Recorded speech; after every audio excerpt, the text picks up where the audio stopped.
आज इस वीडियो में हम आपसे बात करने वाले हैं। अगर आप भारतीय नागरिक हैं तो यहाँ पे जो भारतीय नागरिकता की जो डॉक्यूमेंट हैं वो यहाँ पे अब चेंज हो चुके हैं।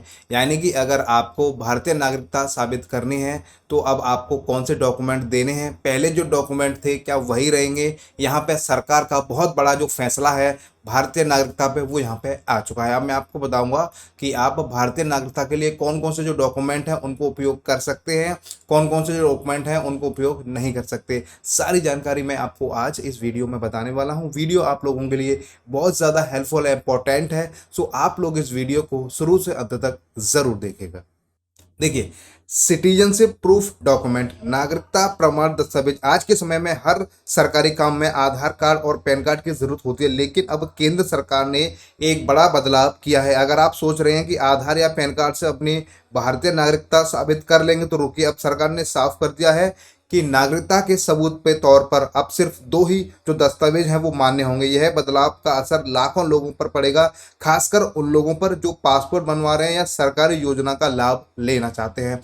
अगर आप पासपोर्ट बनवाने जा रहे हैं या कोई भी सरकारी योजना का लाभ लेना चाहते हैं तो अब आपको प्रूफ ऑफ सिटीजनशिप यानी कि नागरिकता का जो प्रमाण है वो आपको अब देना पड़ सकता है। अब देखिए, सिटीजनशिप प्रूफ डॉक्यूमेंट, सरकार का नया फैसला क्या है और क्या यहाँ पे बदलाव है। देखिए, केंद्र सरकार ने बताया है कि नागरिकता साबित करने के लिए अब आधार कार्ड और पैन कार्ड को मान्यता नहीं दी जाएगी। आप मेरी बात समझ रहे हैं ना? अगर आपके पास आधार कार्ड है और पैन कार्ड है तो आप भारतीय नागरिकता आधार और पैन कार्ड से साबित नहीं कर सकते। आप ये नहीं कह सकते कि मेरे पास आधार कार्ड है, मैं भारत का ही हूं। हाँ, आप उसको पते का और पहचान का प्रमाण मान सकते हैं, लेकिन नागरिकता का वो मान्य नहीं होगा। नागरिकता प्रमाण करने के लिए केवल जन्म प्रमाण पत्र और देश में रहने वाले प्रमाण ही मान्य होंगे। अगर आपको भारत की नागरिकता साबित करनी है तो जन्म प्रमाण पत्र पहला ऑप्शन है। इसके अलावा कुछ और डॉक्यूमेंट हैं वो मैं आपको अभी बताने वाला हूं, ठीक है। यह फैसला उन लोगों के लिए खास है जो पासपोर्ट, वोटर आईडी या सरकारी योजनाओं के लिए नागरिकता का प्रमाण देना चाहते हैं, ठीक है। क्यों नहीं मान्य होंगे आधार और पैन कार्ड, वो भी मैं आपको देखिए बता देता हूं। आधार कार्ड केवल पहचान और पते का प्रमाण है, नागरिकता का नहीं है। पैन कार्ड टैक्स से संबंधित दस्तावेज है जो भारत में आयकर रिटर्न दाखिल करने के लिए होता है। इसमें से किसी भी दस्तावेज में ये नहीं लिखा होता है कि कार्ड धारक भारत का है या नहीं। सही बात है, चाहे आधार कार्ड हो, पैन कार्ड हो, कुछ भी हो, इसमें कहीं नहीं लिखा होता कि ये जो नागरिक है वो भारत का है। देखिए, अगर वो विदेश में भी रहता है तो वे इंडिया में भी यहाँ पे जो इनकम टैक्स है वो भर सकता है। ये बात सही है। अब देखिए, अब मैं आपको बताता हूँ मान्य जो दस्तावेज है, कौन से जो वैलिड डॉक्यूमेंट है वो आप यहाँ पे दे सकते हैं। सरकार द्वारा घोषित दो दस्तावेज जिनमें नागरिकता साबित की जा सकती है। देखिए, पहला है जन्म प्रमाण पत्र, ठीक है, बर्थ सर्टिफिकेट। नगर पालिका या अस्पताल द्वारा जारी, व्यक्ति के जन्म की तारीख और स्थान स्पष्ट होना चाहिए और क्यूआर कोड वाला होना चाहिए। अगर अभी के टाइम का है तो, पहले का है तो कोई दिक्कत नहीं, मैनुअल भी चल जाएगा। और देखिए, देश में निवास का प्रमाण, domicile proof, ration card, voter ID card या राज्य सरकार द्वारा जारी निवास प्रमाण पत्र जिसमें यह साबित हो सके कि व्यक्ति लंबे समय से भारत में रह रहा है, ठीक है। आप समझ रहे हैं ना? राशन कार्ड हो, वोटर आईडी कार्ड हो या राज्य सरकार द्वारा निवास प्रमाण पत्र हो, इन्हीं को अब यहाँ पे भारतीय जो नागरिकता है वो माना जाएगा, यानी कि प्रूफ ऑफ सिटीजनशिप, ठीक है। और देखिए, अभी जो मैंने आपको डॉक्यूमेंट बताए हैं इनसे ही आप अपनी जो नागरिकता है वो साबित कर सकते हैं। इस फैसले से किसे होगी परेशानी? आप देखिए, यहाँ पे ये तो बोल दिया है कि आधार कार्ड, पैन कार्ड वैलिड नहीं है। इसके अलावा जन्म प्रमाण पत्र और voter ID card, ration card और जो निवास प्रमाण पत्र है वो यहाँ पे वैलिड है। देखिए, प्रवासी भारतीयों को, एनआरआई को जिनके पास जन्म प्रमाण पत्र नहीं है, ग्रामीण इलाकों में रहने वाले बुजुर्ग नागरिकों को जिनके पास कोई निवास प्रमाण पत्र नहीं है, ऐसे लोग जिनके दस्तावेज अभी तक अपडेट नहीं हुए हैं और वो गुम हो चुके हैं। सही बात है। देखिए, गांव में अब किसके पास है जन्म प्रमाण पत्र? कोई नहीं बनवाता है। आज की डेट में तो बन रहे हैं, लेकिन पहले के जो लोग थे, मैं कह रहा हूँ शहर में भी नहीं बनवाते थे, गांव की तो मैं बात नहीं कर रहा हूँ। तो हर व्यक्ति के पास यहाँ पे जो जन्म प्रमाण पत्र है वो नहीं होगा, तो यहाँ पे कुछ लोगों को दिक्कत हो सकती है, ठीक है। अब देखिए इसका क्या है समाधान, वो भी मैं आपको बता देता हूँ। अगर आपके पास जन्म प्रमाण पत्र नहीं है तो आप नगर पालिका से बनवा सकते हैं।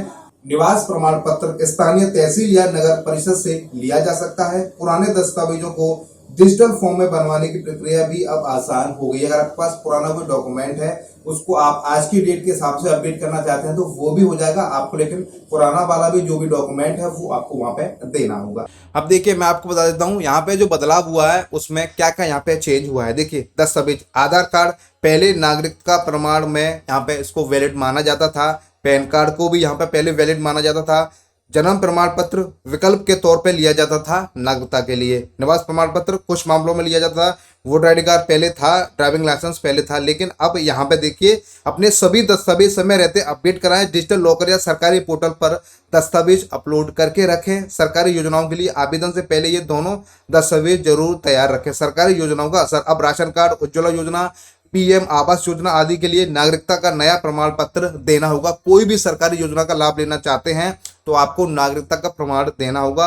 कई राज्यों में पहले आधार और पैन कार्ड काफी थे, लेकिन अब ये बदलाव लागू हो चुका है। इससे फर्जी दस्तावेजों से लाभ लेने वाले लोगों की संख्या में कमी आएगी। ठीक है, सरकार का यह कदम नागरिकता की पुष्टि को और अधिक पारदर्शी और प्रमाणिक बनाने की दिशा में। हालांकि इससे शुरू में कुछ लोगों को कठिनाई हो सकती है, लेकिन लंबे समय में रह रहे भारतीयों की जनसंख्या और नागरिकता डाटा को साफ और सटीक बनाएगा। अगर आपने अभी तक अपने जरूरी डॉक्यूमेंट्स तैयार नहीं किए हैं तो आज ही अपनी जो भी प्रक्रिया है वो तैयार कर लें। सरकार ने साफ साफ बोल दिया है, अगर आप आगे चल के कोई भी सरकारी योजना का लाभ लेना चाहते हैं तो यहाँ पे अब जो आधार कार्ड है, पैन कार्ड है, वो नागरिकता के लिए नहीं माना जाएगा। उसके लिए जन्म प्रमाण पत्र आपके पास होना चाहिए और इसके अलावा राशन कार्ड आपके पास होना चाहिए, वोटर आईडी कार्ड आपके पास होना चाहिए, या आप जिस भी शहर में, राज्य में रहते हैं वहाँ का जो निवास प्रमाण पत्र है। किसी भी प्रकार की सरकारी योजना का लाभ लेना चाहते हैं तो आपको इन्हीं में से आप डॉक्यूमेंट देने होंगे। सरकार ने साफ बोल दिया है, proof of identity, proof of address और प्रूफ ऑफ सिटीजनशिप आपको देनी होगी, तभी आप कोई भी सरकारी योजना का लाभ ले पाएंगे। बाकी सब कुछ मैंने आपको इस वीडियो में बता दिया है। अगर वीडियो देखने के बाद अगर आपको कुछ समझ में नहीं आया हो, आपका कोई डाउट हो, आपको कैसी भी कोई भी समस्या हो, तो आप हमें कमेंट कर सकते हैं। आपका जब भी हमारे पास कमेंट आता है तो हम पूरी कोशिश करते हैं कि आपका जो कमेंट है उसका आपको जवाब दे सकें। आप हमारी इस वीडियो को किस राज्य से, किस शहर से, किस गांव से, कौन सी लोकेशन से आप हमारी वीडियोस को देख रहे हैं, आप हमें कमेंट करके ज़रूर बताइएगा। वीडियो देखने के लिए आप सभी का बहुत बहुत धन्यवाद।